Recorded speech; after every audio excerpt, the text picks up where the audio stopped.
So guys हम लोग Pokemon कितनी आराम से बैठ के देखते हैं ना, कभी हंगामा टीवी पे, कभी मार्वल एचक्यू पे और कभी कभार तो इसकी मूवीज डिज्नी चैनल पे भी आ जाती हैं। और सबको वो टाइम भी याद होगा जब पोकेमॉन कार्टून नेटवर्क इंडिया पर आया करता था, यानी कि मैं बात कर रहा हूँ 2003 की। और कार्टून नेटवर्क एक ऐसा अकेला चैनल था इंडिया का जिसने पोकेमॉन को सबसे पहले इंडिया में हिंदी डबिंग के साथ एयर करना स्टार्ट किया था। सीजन 1 से लेकर सीजन 14 तक कंप्लीट भी किया था। और ये क्वेश्चन भी सबको परेशान करता होगा कि ये पोकेमॉन जो कि कार्टून नेटवर्क इंडिया पर पहले आया करता था अलग डबिंग में, वो अचानक से हंगामा टीवी चैनल पर कैसे आने लगा 2014 से। और ये बात भी सबको पता होगी कि जो पोकेमॉन के डबिंग और ब्रॉडकास्टिंग राइट्स है फिलहाल वो डिज्नी इंडिया के पास है। लेकिन इससे पहले आपको ये जानने की जरूरत है कि डिज्नी इंडिया है कौन। डिज्नी इंडिया एक बहुत ही बड़ा नेटवर्क है जो कि ओन करता है हंगामा टीवी चैनल को, मार्वल एचक्यू को, डिज्नी चैनल को, डिज्नी इंटरनेशनल एचडी को और भी बहुत सारे चैनल्स को। ये तो वो चैनल्स थे जिसपे पोकेमॉन इंडिया में आता है। तो ये चैनल्स के ओनर है डिज्नी इंडिया। तो सबके दिमाग में ये बात भी आती होगी जो कार्टून नेटवर्क था उसने 2014 में पोकेमॉन स्टॉप क्यों कर दिया और ये अचानक से जो राइट्स हैं वो डिज्नी इंडिया के पास कैसे चले गए।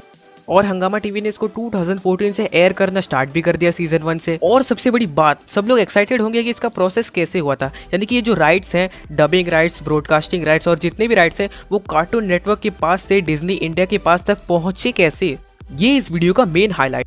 तो भाई और बहनों, मैं हूं आपका अपना A2 और आज हम लोग इस वीडियो में बात करने वाले हैं कि पोकेमॉन के हिंदी डबिंग, ब्रॉडकास्टिंग राइट्स और साथ में dubbing rights cartoon network India के पास से डिज्नी इंडिया तक पहुंचे कैसे। और इसकी जो बीच की स्टोरी है वो काफी ज्यादा अमेजिंग है और काफी ज्यादा ऑसम है, सुपर्ब है, धमाकेदार है। मैं खुद शॉक हो गया था कि ऐसा भी कुछ हुआ था उस टाइम पे, जो कि आपको पूरे तरीके से हैरान कर देगा। सो अपने हेडफोन्स लगा लो और पॉपकॉर्न खाना शुरू कर दो क्योंकि आज का ये वीडियो बहुत ही ज्यादा अमेजिंग होने वाला है। और ये जो राइट्स का प्रोसेस है इसमें बहुत सी चीजें एग्जिस्ट करती है, ये कोई आसान बात नहीं है, इसके पीछे बहुत सारी चीजें लगी हुई है। तो क्या है वो अमेजिंग स्टोरी, चलो आज के इस वीडियो में हम लोग जान लेते हैं। उससे पहले अगर आपने ये वीडियो को लाइक नहीं किया तो लाइक करो क्योंकि आज के वीडियो बहुत अमेजिंग है। तो इस बार मुझे चाहिए 2000 लाइक्स। साथ ही साथ शेयर भी कर देना, साथ में चैनल पे नहीं हो तो चैनल को सब्सक्राइब कर देना, नोटिफिकेशन बेल ऑन कर देना ताकि जब भी हम लोग का कोई नया वीडियो आए पोकेमॉन के बारे में और कोई भी अपडेट आए तो वो आप मिस ना कर पाओ, आपको फटाफट से मिल जाए।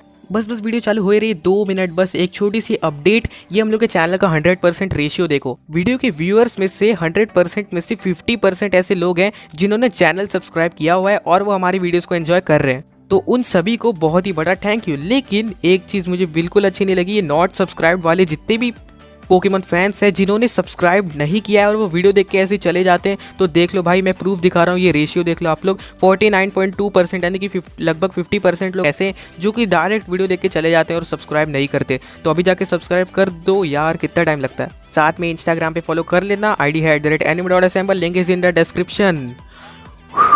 और हाँ, ये वीडियो बहुत सारे पॉइंट्स में डिवाइडेड होगा ताकि आप लोग इस स्टोरी को अच्छे से समझ पाओ। तो बिना किसी देरी के लेट्स बिगिन।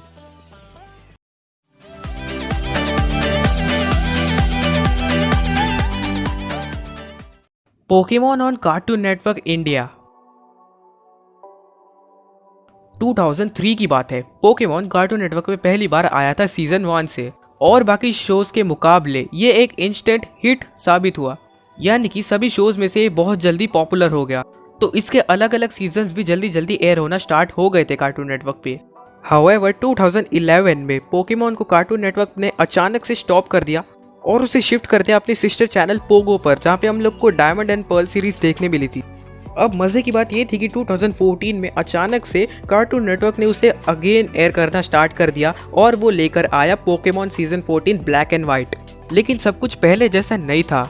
इस बड़े शिफ्टिंग के दौरान, यानी कि कार्टून नेटवर्क से पोगो पर, फिर पोगो से कार्टून नेटवर्क पर, और इसी बड़े शिफ्ट के चलते बैक एंड फोर्थ काफी अफेक्ट हो गया था पोकेमॉन की स्टोरी टेलिंग का। यानी कि लोग अब नहीं समझ पा रहे थे कि कौन सी स्टोरी कहाँ चल रही है। ना ही प्रोमोस दिखाए जा रहे थे शो के और ना ही उसको अटेंशन मिल रहा था कि वो व्यूअरशिप वापस से गेन कर पाए। और 11 साल बीत चुके थे पहली बार आए हुए पोकेमॉन को, तो उसका चार्म जो था वो धीरे धीरे खत्म हो रहा था कार्टून नेटवर्क पर और इंडिया में। Children's entertainment in India was booming. India में किड्स बहुत सारे हैं। 2013 में 10 किड्स चैनल हुआ करते थे, लेकिन 2014 में ये चैनल बढ़कर हो गए 22 यानी कि 22। और इससे टीवी भी काफी ज्यादा लोग देखने लगे क्योंकि नए नए शोज अपनी एंट्री ले रहे थे इंडिया में। और जापान की द पोकेमॉन कंपनी इस अपॉर्चुनिटी को मिस नहीं करना चाहती थी।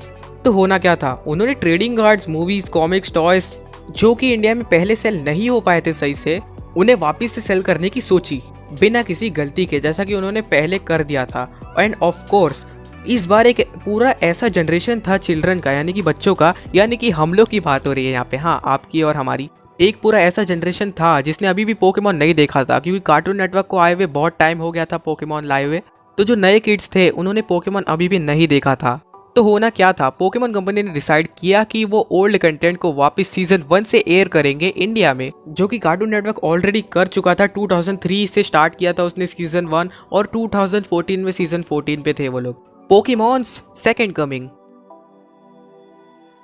मसामी टनाका, the director of the Pokemon company, उन्होंने कहा कि वो पहले ये जानना चाहेंगे कि पोकेमॉन की पोजीशन क्या है इंडिया में, और उन्हें एक ऐसे लाइसेंस पार्टनर की जरूरत थी जो कि सही से सब हैंडल कर पाए, और वो एक बहुत ही इंपॉर्टेंट डिसीजन था। तो होना क्या था, द पोकेमॉन कंपनी ने टाई अप कर लिया ड्रीम थिएटर के साथ, जो कि एक brand management and licensing agency है इंडिया की, जो कि हैंडल करती है ब्रांड्स जैसे कि एंग्री बर्ड्स, कैंडी क्रश, साथ ही साथ बेब्लेड का ब्रांड भी इंडिया में। जो आपका बेब्लेड आता है ना हंगामा चैनल पे जो स्टार्ट हो रहा टाइसन वाला, और अभी मेटल सीरीज भी आई थी और अब बर्स्ट का प्रोमो भी आ चुका है, तो उसके ब्रांड को भी यही कंपनी मैनेज करती है, यानी कि ड्रीम थिएटर, और उसके साथ कई सारे ब्रांड्स को।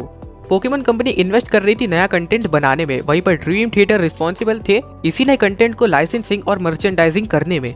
ड्रीम थिएटर के सीईओ ने कहा कि पोकेमॉन एक ऐसा शो है जिसको टीवी पर तो सपोर्ट मिलना ही चाहिए, लेकिन उसे ग्राउंड पर, यानी कि उसके प्रोडक्ट्स जो कि मर्चेंडाइजिंग होती है, उसे भी उतना ही सपोर्ट मिलना चाहिए।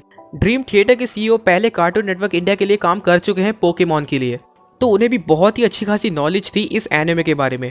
जब पोकेमॉन कार्टून नेटवर्क पे इंडिया में आया था तो अनफॉर्चुनेटली उन्हें सिर्फ ब्रॉडकास्टिंग राइट्स ही मिल पाए थे, यानी कि उन्हें मर्चेंडाइजिंग के राइट्स नहीं मिले थे।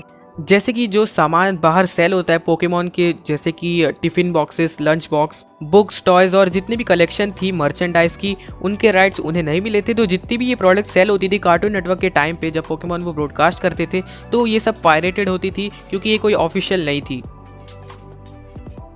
Building the brand. Dream theatre का सबमिशन वापस से द पोकेमॉन कंपनी के साथ शुरू हो चुका था, जहां पे वो पूरे शो को रिबूट करने वाले थे। और ड्रीम थिएटर यहाँ पे सिर्फ ब्रॉडकास्टिंग पार्टनर नहीं था, बल्कि वो मर्चेंडाइजिंग पार्टनर भी था द पोकेमॉन कंपनी से। तो यहाँ पर द पोकेमॉन कंपनी और साथ में ड्रीम थिएटर ने चैनल्स ढूंढना शुरू कर दिए थे कि कौन सा चैनल और कौन सा ब्रॉडकास्टर, कौन सा नेटवर्क बेस्ट होगा पोकेमॉन को इंडिया में एयर करने के लिए। पर यहाँ पर ज्यादा ब्रॉडकास्टर्स यानी कि ज्यादा नेटवर्क्स इंटरेस्टेड नहीं थे कि वो पोकेमॉन अपने चैनल्स पर एयर करे, एक्सेप्ट डिज्नी। डिज्नी इंडिया के head of content and communication, जो कि पहले मीडियास्कोप एसोसिएट्स के साथ काम कर चुके थे, जिसने कार्टून नेटवर्क इंडिया को हैंडल किया था, उन्होंने डिसाइड किया कि पोकेमॉन को सीजन 1 से एयर किया जाएगा हंगामा पे। और फाइनली डिज्नी इंडिया ने पोकेमॉन की हिंदी डबिंग और ब्रॉडकास्टिंग राइट्स खरीद लेते। वहाँ पे ड्रीम थिएटर हैंडल कर रहे थे मर्चेंडाइजिंग को, बट अनफॉर्चुनेटली डिज्नी इंडिया को कार्टून नेटवर्क की डबिंग के राइट्स नहीं मिल पाए थे। तो उन्होंने प्लान किया कि इस शो को पूरा रीडब किया जाएगा। वहीं पर हमें न्यू वॉइसेस देखने मिली, नचिकेत दिगे सर एज ऐश, रुचा दिगे मैम एज मिष्टी और उपलक्ष कोचर सर एज ब्रॉक। वहीं पर कार्टून नेटवर्क के लिए ऐश की वॉइस बने हुए थे प्रसाद बर्वे सर। पोकेमॉन में classic intersection of adventure, fun, friendship देखने मिलती है, और ये सब एस्पेक्ट्स डेमोन्स्ट्रेट करती है स्पिरिट ऑफ हंगामा को। डिज्नी इंडिया के head of content and communication ये कहते हैं कि उनके खुद के बेटे ने 2004 में जब पोकेमॉन कार्टून नेटवर्क पे आया करता था कि उन्होंने बहुत सारे कार्ड्स जमा कर लिए थे पोकेमॉन के, और वो दोनों बैठकर खेलते भी थे। यानी कि डिज्नी के अभी जो चीफ थे वो अपने बेटे के साथ पोकेमॉन कार्ड्स खेला करते थे बहुत पहले। और डिज्नी इंडिया के हेड ये बात जानते थे कि पोकेमॉन बहुत ही ऑसम शो है और उन्होंने उसका क्रेज बच्चों की आंखों में देखा हुआ है, तो इससे अच्छा कौन समझ सकता था पोकेमॉन को। इसीलिए उन्हें बहुत ही अच्छी खासी नॉलेज भी थी इस शो के बारे में, तो उन्होंने जल्दी से जल्दी काम शुरू कर दिया। पोकेमॉन की री एंट्री हो गई इंडिया में मई 2014 में, और शुरू होने के 6 महीने के अंदर ही हंगामा टीवी पे बहुत ज्यादा पॉपुलर हो गया था, और पोकेमॉन को रैंक किया था best show launches of the year in the category of children programmes. It's just amazing man. और मार्च 2015 से लेके मई 2015 के बीच में एक सर्वे हुआ था जहाँ पे पोके फैंस पता किए जा रहे थे। उसमें पता चला इंडिया के हर 3 बच्चे में से एक बच्चा पोकेमॉन देख रहा है हंगामा पर। तो इससे बड़ी बात क्या हो सकती है। पोकेमॉन ने जल्दी अपनी जगह टॉप स्पॉट में बना ली, जहाँ पे शिनचैन और डोरेमोन बने हुए थे। इतना ही नहीं बल्कि ये शो नंबर 1 भी रैंक करने लगा था हंगामा पे। तो अब जो चीज होनी बाकी थी वो थी एक बहुत ही बढ़िया प्रोग्रामिंग स्ट्रैटेजी, जिसको कि डिज्नी इंडिया प्लान कर रहे थे, और डबिंग भी बहुत जल्दी जल्दी कंप्लीट की जा रही थी नए सीजन्स और एपिसोड्स की, और साथ में मूवीज की भी। और वो प्रोग्रामिंग स्ट्रैटेजी क्या थी ये हम लोग जानेंगे इस वीडियो के पार्ट 2 में। तो ये इस वीडियो का पार्ट 1 था, यानी कि पोकेमॉन इन इंडिया स्पेशल्स का। ये एक बहुत ही अमेजिंग सीरीज है, इसे सपोर्ट मिलना चाहिए बहुत ज़्यादा और ये बहुत ही आगे तक जाएगी, जैसे कि पोकेमॉन चला गया था बहुत आगे। लेकिन एक चीज होनी बाकी थी, कार्टून नेटवर्क का कॉन्ट्रैक्ट अभी भी पोकेमॉन के साथ एक्सपायर नहीं हुआ था और कार्टून नेटवर्क के पास अभी भी पोकेमॉन के राइट्स थे। और यहीं पर दो चैनल्स आपस में टकरा गए, यानी कि कार्टून नेटवर्क इंडिया और हंगामा टीवी चैनल, जहां पर दोनों ही चैनल्स अलग अलग सीजन्स दिखा रहे थे एक ही शो के। तो इनमें से जीता कौन था टीआरपी और व्यूअरशिप के मामले में, ये हम लोग को पता चलेगा इस वीडियो के पार्ट 2 में। और इसी के साथ साथ पोकेमॉन मूवीज भी आना स्टार्ट हो गई थी हंगामा चैनल पे, और उनकी टीआरपी क्या थी, यानी कि मूवी 1 और मूवी 2 की टीआरपी क्या थी इंडिया में, वो पता चलेगा पार्ट 2 में। सो आई होप आपको ये वीडियो बहुत ज़्यादा पसंद आया होगा, तो लाइक कर देना, साथ में 2000 लाइक एम पूरा कर देना, क्योंकि इस वीडियो को बनाने में बहुत ज़्यादा मेहनत लगी है। और आप इस वीडियो के जरिए ये बात समझ गए होंगे कि कार्टून नेटवर्क इंडिया के पास से डिज्नी इंडिया के पास पोकेमॉन के हिंदी डबिंग और ब्रॉडकास्टिंग और मर्चेंडाइजिंग राइट्स कैसे आए, और इसमें बहुत बड़ा रोल प्ले करते हैं द पोकेमॉन कंपनी ऑफिशियल और ड्रीम थिएटर। पार्ट 2 में हम लोग देखेंगे कि पोकेमॉन मूवी 1 और 2 की टीआरपी व्यूअरशिप के हिसाब से इंडिया में कितनी थी, साथ में मर्चेंडाइजिंग के हिसाब से क्या क्या प्रोडक्ट्स इंडिया में लॉन्च हुए।